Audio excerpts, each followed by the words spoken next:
Hey Pack! So, your favourite writer, Zach Poet, who's using YouTube as a promotional platform, is back again! Yay! Woo! So in this video, I'll be reading out the third chapter of my novella Away. Now, if you haven't seen the first two chapters, then click on the annotations here. And if you want to read along with me, then click the link in the description box below. So, are you sitting comfortably? Good. Then I'll begin. Severing of a Tie, Chapter 3. Shadow returned and sat back down next to Gravity. He had a handful of change in his right hand and yesterday's newspaper tucked underneath his left arm. He had Gravity count change. Over the years she had become used to the shape and texture of the coins. Shadow remembered hearing that if you lose one of your senses, all the others become heightened. He took the newspaper and quickly flicked through it before turning back to the front page story. Held it up and read it aloud. St. George's Hospital got up in smoke. At 10:30 AM yesterday, on the 5th of January, St. George's Hospital was absolutely obliterated in an explosion caused by an unknown source. 3 C4 bombs let off in various locations across the I ward. The bombs let off so suddenly and without warning that only one survivor has been reported. So the survivor has been named as hospital consultant Gideon Jones. This story continues on page 7. Shadow stopped reading and looked up at Gravity. We did well. We made £5.40. We should be able to buy some sandwiches or at least snacks. Bliss moaned slightly. Gravity sighed gently and softly stroked Bliss's head. Apart from Shadow, Bliss was the only family Gravity had ever known. She started to think about how the guide dog came into their lives. My family bought Bliss shortly after I turned 4. Shadow had always wanted a dog. My grandparents thought that a dog could provide an extra level of companionship. We grew up around each other. We kept each other safe. Once Bliss had learned to trust me, she was a loyal and brave friend. She never left my side and protected me against absolutely anything. The relationship between us was stronger than diamonds. £600 our grandparents gave us was not only spent on for our own purposes, but also on keeping Bliss alive and healthy. The £600 had started to last them a decent year, but when the money had begun to run low, Bliss had started to come down some and simply could not afford to take her to a vet. Then, from completely out of the blue, their grandfather had managed to track them down. For the time being, Shadow and Gravity had been invited to live with their grandfather, who certainly had a lot of questions for them. "Have you been living on the streets all this time?" he asked. "Yes, we did rent an apartment, but we ran out of money," Shadow said. "Have you been keeping well?" Gravity nodded. "How are you and Grandma getting on?" "Well, I'm fine, but your grandmother's in a bad state." "Oh, that's terrible, Grandad. But how did you find us in the first place?" Their Grandad smiled mischievously and tapped the side of his nose. Gravity chuckled at her grandfather's joke, but quickly turned serious. "We're fine, Grandad, but we're worried about Bliss. We don't have the money to take her to a vet," Gravity explained anxiously. "I understand. Well, we must find a vet straight away. And don't worry, I'll pay for it." "Grandad, you sure? This is your money after all."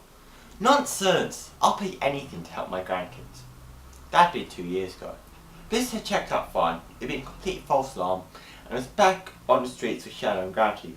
Their grandparents had given them some clean clothes and an extra £200. "Shadow, I don't think Bliss is well." Shadow frowned. "Are you sure she's not hungry?" "No, I don't think so. She feels different and a lot more run down." "Sorry, Gravity, we haven't got the money." "What's Grandad?" That's not fair on him. He spent so much money on us already." "Shadow, he said he didn't mind, and I'm not joking. I really think Bliss is ill." "Please, Shadow, we have to help her." Shadow nodded. He knew the tight bond Gravity and Bliss shared, and he also knew if Bliss got seriously ill or even died, then part of Gravity would die with her. "Let's go find Grandad." After a few hours spent finding their grandfather, they were at the vet's. When their grandfather, who was still in good health, had questioned Simmons over how they had found him, Shadow smiled mischievously and tapped the side of his nose. The three of them were in the waiting room. The girl was wringing her hands nervously. She was extremely worried about her dog. They'd never been separated for this long of a time before. The veterinarian came out of the room where Bliss had been taken and walked over to them. Our diagnosis has shown that your dog has contracted parvovirus.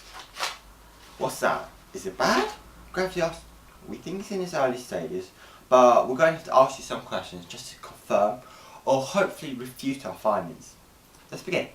Did you give your dog the necessary vaccinations when she was a puppy? Shadow Nosy glanced at his grandfather. We got Bliss after she was a puppy. I'm not sure whether she had the vaccine.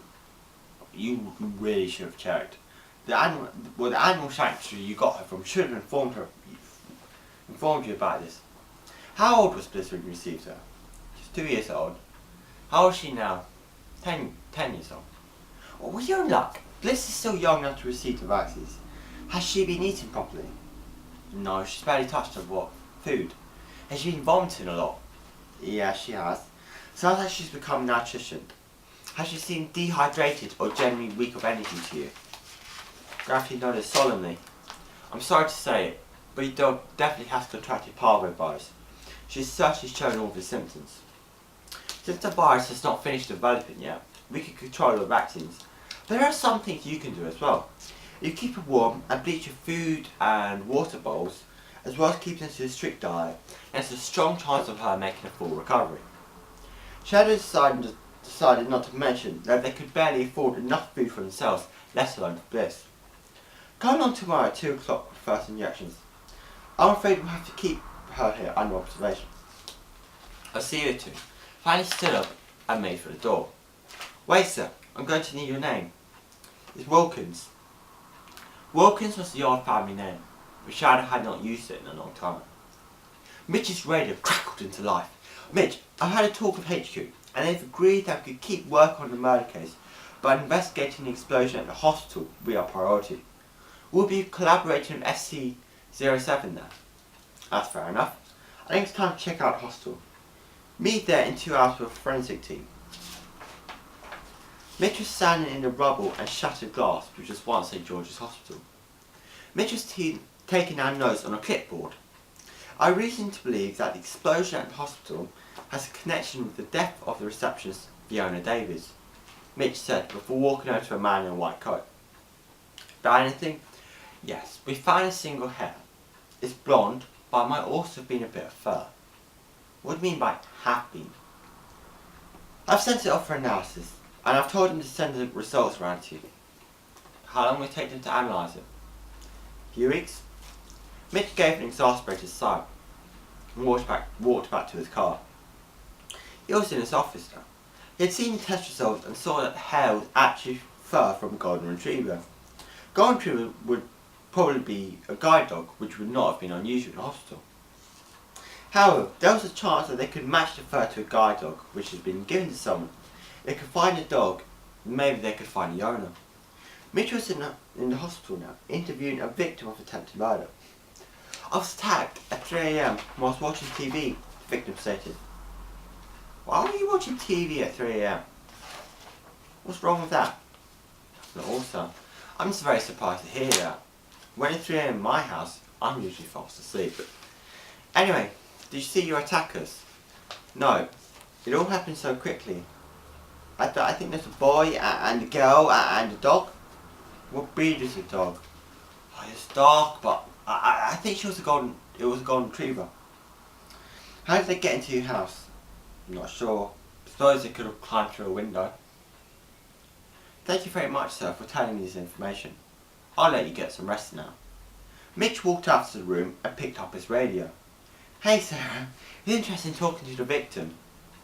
Yes, it was. I read the details. He was attacked at 3 AM while watching TV and was in a coma for 9 hours. Did he find out anything else? Sarah asked. He managed to describe his attackers, but not in very much detail. He said there's a boy and a girl and a golden retriever. You think I'm thinking? Yes, I am. We need to get a forensics team around the victim's house straight away. It was the next day, and Mitch and Sarah ran the victim's house with a team of men in white coats. Mitch and Sarah were in the kitchen with a man who had a magnifying glass.